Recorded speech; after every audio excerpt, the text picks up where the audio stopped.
What's up, everybody? Mark Savvy here.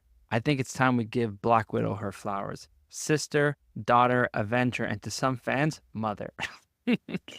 Black Widow was a really fun, exciting movie. I wasn't particularly engaged in the storyline per se. Like, I wouldn't say the villain, you didn't really see him much. It was more him as what he did as a concept, the mind control, all that stuff. So, but there wasn't really this continuous dialogue with him throughout the movie that makes you really, or at least it would make me feel more engaged with him as a villain.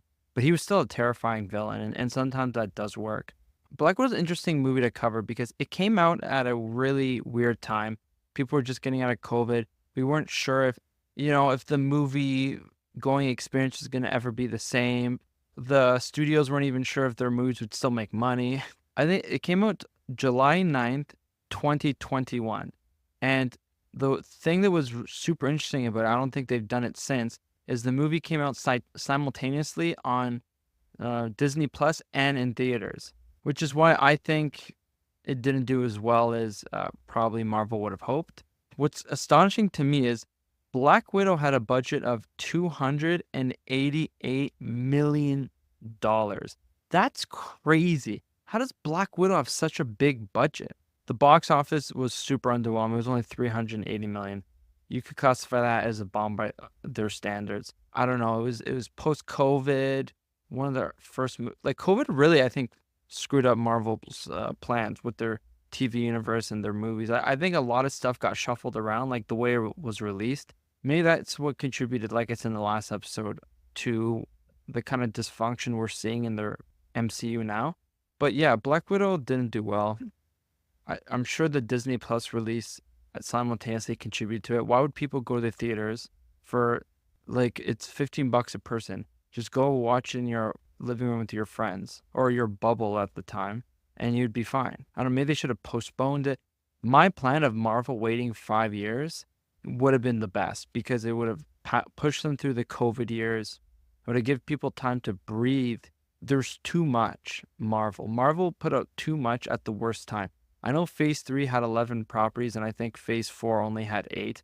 But I think it was more the timing of it. We didn't have enough space between these two phases for people to kind of take a break from it. And now, I don't know.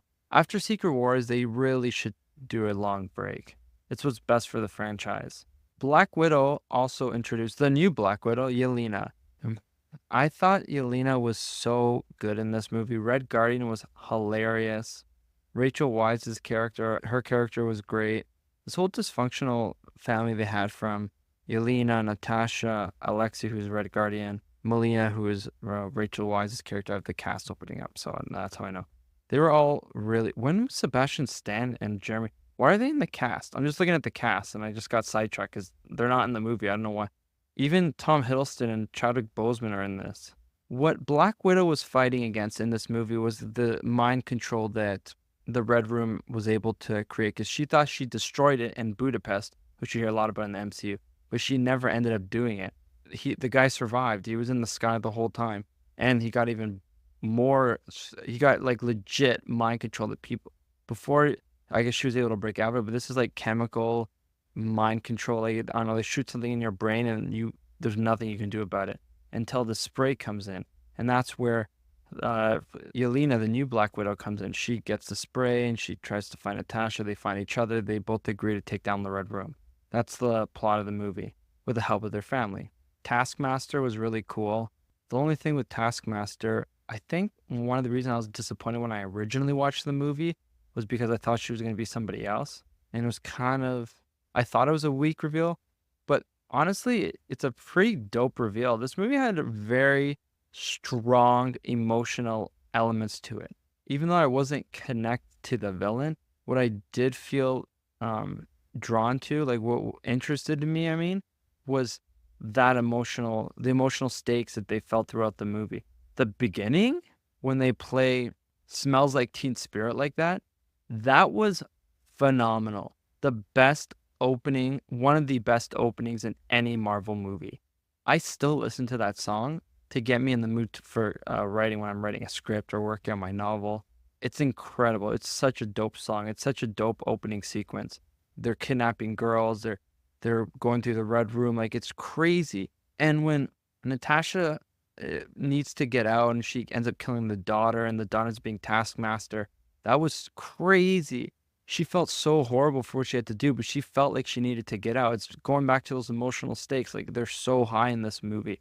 Even Yelena, she feels like betrayed by her sister. Like, why didn't you like come get me? Natasha didn't feel like they were sisters. Then at the end, she apologizes for everything.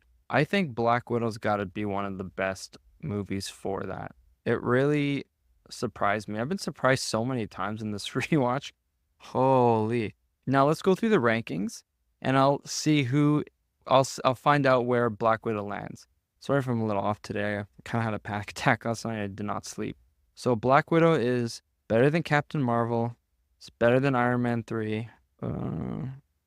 Is it better than Thor Dark World? I'm going to say no.